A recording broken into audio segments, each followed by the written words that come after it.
guard your heart with diligence. Ukugada inhliziyo ke kubiza ukuthi ugade nomlomo. Why? Tell me why. Ngoba from the mouth to the heart and from the heart to the mouth. Ababukeli bethu bawathumelile kama-video abo bephawula ngalolu daba. Uyigade lento yokuthi wena uyi-straight talker ube ukuhlaza. Musukufuna ukusitshela ukuthi u-straight kanti uyadelela. Noma ngaba uncenge lutho emntwini, but indlela yokukhuluma is very important. Sumane sithi usi-straight talker, awuso-straight talker ukwada.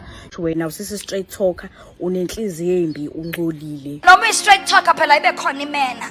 Funda ukukhuluma kahle nabantu. Noma ngaba umuntu akanalutho akalutho, kodwa indlela yokukhuluma is very very important. Kunomehluko phakathi komuntu orude nomuntu oyi-straight talker. Xa ukwada ungenandlela yothetha uqhuthu usi-straight talker irongo londo. If umuntu okhuluma into eqondile umuntu okhuluma into eqondile.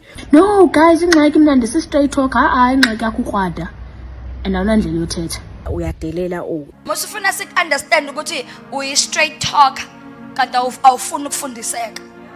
Awukwazi ukwamukelisa umuntu ngento angekwazi ukuyishintsha vele. Ngoba ubuhlaza bunomkhuba wokwazi ukukuvalela iminyango ngisho ungiyaxolisa ongasoze wayivula. Siyakubona nje straight awuyena umuntu olokugwegwesa. Yabo lokurawundi igquma. Umuntu straight impela kodwa asiyibona inhlonipho. Amen. Asiyibona intobeko. Ngicela nifundise ukukhuluma nomuntu. Nganitshela ngathi mina no one here is safe.